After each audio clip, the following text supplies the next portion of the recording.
Hi everyone, thank you so much for watching my video.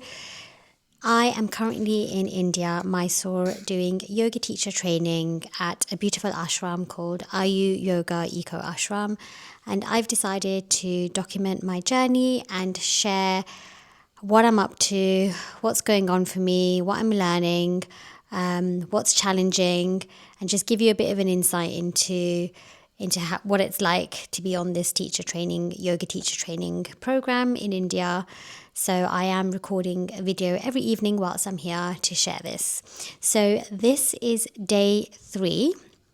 And I can't believe I'm even saying that because it feels like I've been here much longer because the days are super long here. We have a very jam-packed schedule and we start super early and finish quite late. So yeah, the days are very long and it just feels like I've been here for more than a week so far, but it's only day 3.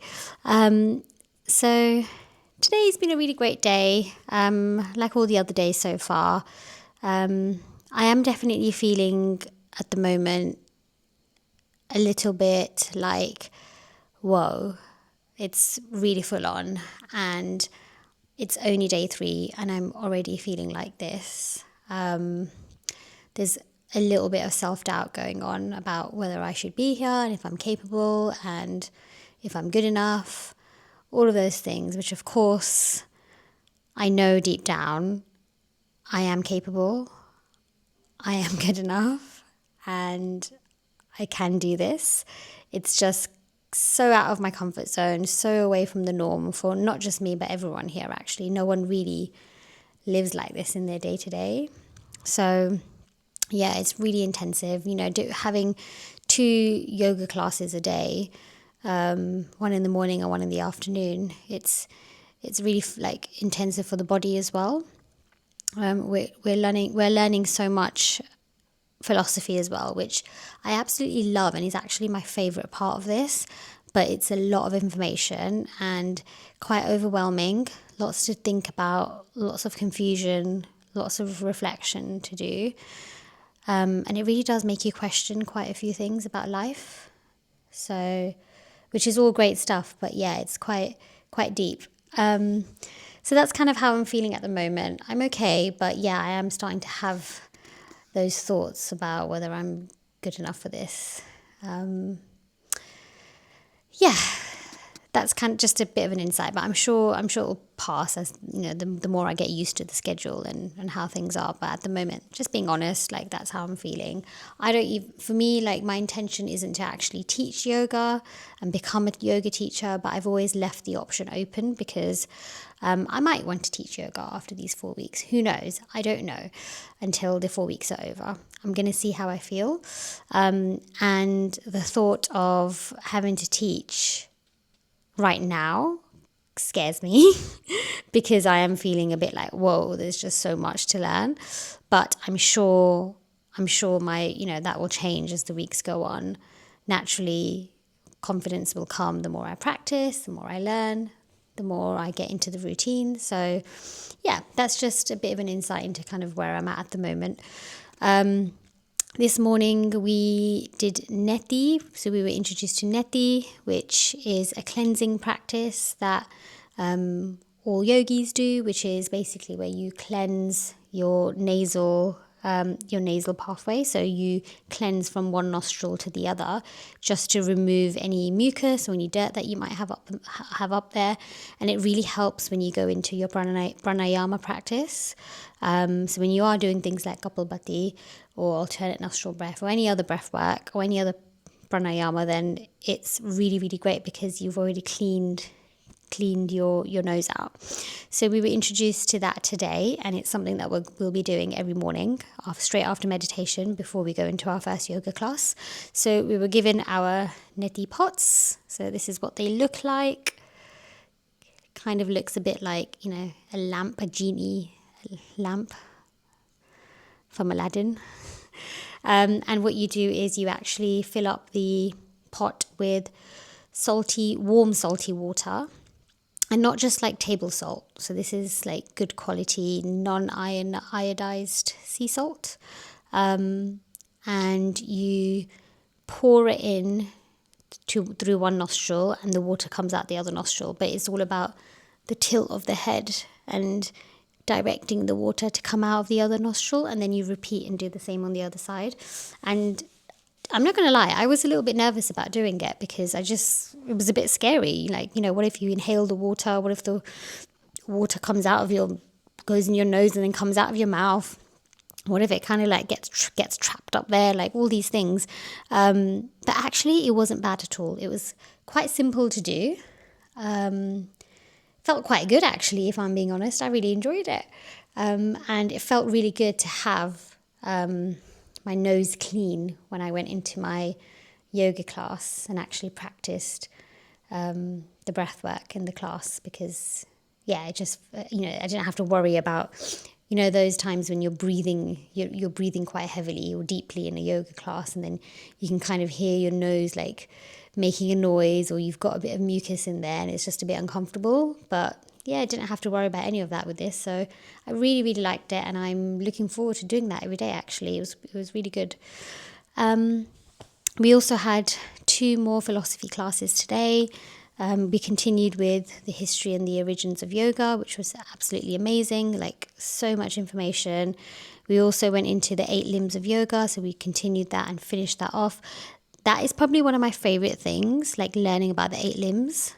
It's super, super helpful. If you are interested in learning about the depths of yoga or becoming a yoga teacher, I would encourage you to learn about the 8 limbs of yoga before you do any sort of teacher training. It just helps to have a little bit of knowledge. But even if you don't do teacher training and you just want to learn more, I'd really encourage it, because there's so much more to yoga than just the asanas. The asanas, which are the postures, are just one out of the 8 limbs. So there's so much more to it. So that was super interesting, and we went into quite a bit of depth with that. So I really, really enjoyed that. And that's definitely something that I want to study further and learn to understand more as well. So that was brilliant. The other philosophy class that we had today was really good. It was quite a few different topics, actually, but one of the things that we touched on, which kind of stayed with me, was thinking about who you actually are. And most of the time when you are thinking about who you are, and if you were asked to visualize who you are to yourself, most people would visualize the body. But actually, the body is not who you are. The body is the body.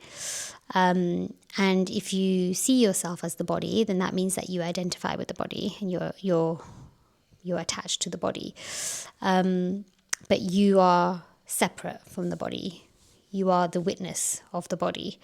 So these concepts are a little bit complicated, and I'm probably not explaining it that well, because I only just learned this today.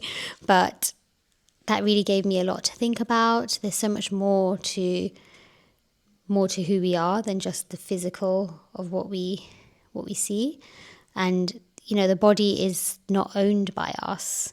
The body, we use the body for our lives, but we're not the owners of our body, if that makes sense. The body is actually separate from me, and I am just the witness of my body. So those kind of concepts, they're quite complex, but they really do start to make sense. And I'm really enjoying learning about that sort of stuff, because there's so much of that we can use in our day-to-day life that will just make us so much more fulfilled and happier.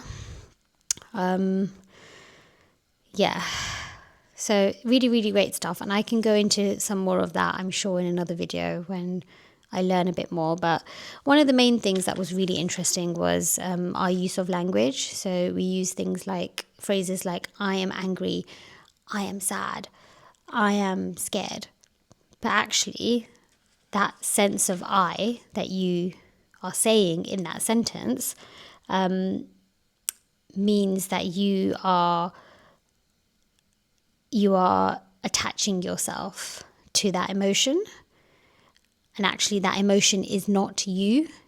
You are separate from that emotion. So the use of I is actually something that causes most of the problems in life. So I think, so the teacher actually said this: all human problems are centered in one place, and that is the use of I, the sense of using the word I.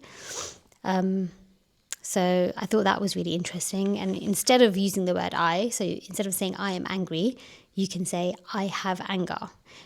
Because just by doing that little shift, you've actually separated who you are from the emotion, instead of making the emotion you. So when you say I am angry, you are, saying that the emotion is you. But actually, when you say I have anger, you're separating you from the emotion. So I thought that was really interesting, and something really practical to take away and start practicing.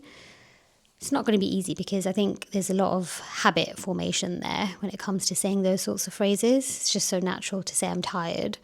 We all say it. So yeah, it's an interesting one, but I understand the concept of it, and I really like it actually. And it's such a shame that some of those basics in our language and how we speak about ourselves is gone, and this is probably one of the reasons why we have so much suffering in the world, because we identify with ourselves with too many things. We get attached to them. So, I don't know if I explained that properly or explained it well enough. But yeah, this is just some of the stuff that I'm learning. I'm not saying what I'm saying is true and is, you have to believe it. This is just some of the stuff that I'm thinking about currently and what we're going through. So I've got lots more to learn and lots more to understand about these sorts of concepts. So just wanting to give you a little bit of an insight into kind of what's going on for me and what I'm thinking about. So that's pretty much it for today, I think. It's been a good day. I'm looking forward to tomorrow. I really need to focus on getting good sleep, because I feel like sleep heals the body, especially with physical practice. So I'm looking forward to that. I'm also starting to think about, like I said at the start of the video, my intention isn't to teach, but we do have a teaching hour or a couple of hours at the end of the day where we go through alignment and postures and actually get guidance on how to teach some of the postures. So those classes are really great, and we get to practice teaching with a partner. So that's given me a bit of an insight into kind of what it will be like. So I quite like that. Oh, actually, I should touch on one of the things that we touched on today is, in the West, a lot of the yoga classes, and I'm not saying all of them, but majority of them, are focused on just doing the postures, so the asanas. So actually, those aren't yoga classes. Those are asana classes. And teachers who just teach postures shouldn't be called yoga teachers. They should be called asana teachers. Because by calling it yoga and then just having postures, you're actually losing all of the other limbs of yoga that are super important. The asanas are just one part of it. There's 7 other parts of it that are just as important. So I thought that was a really interesting way of looking at it, and this is definitely something I've known anyway. Like I know that the classes in the UK are generally focused on postures, and don't get me wrong, I'm not saying the postures are bad. They're great. They're amazing. Like working on the postures and doing a practice with the postures is actually needed. So it actually helps to get your body ready for meditation, working on the postures. And there's a lot more depth to that, but just to tell you briefly, so you need the postures, but that's not what yoga is just about. So if you are someone who is teaching yoga and you're just teaching the postures, then just have a think about what you're calling your classes, or how you what you call yourself as a practitioner, because technically you aren't really a yoga teacher. You're an asana teacher. So I thought that was really interesting, and it gave us all something to think about if we were to go on and be teachers. And I just wanted to share that with you in case there are any teachers watching, because I thought it was a really important point. I think I will leave it there for today and get some sleep, and I will catch you guys in the next video. If you enjoyed this and if you found it helpful, please like, share and subscribe, and leave a comment if you've got any questions or any comments, and I'd love to connect with you. Thank you so much for watching this video, and I will see you on day 4 to give you the lowdown on what's going on. Thanks guys, bye.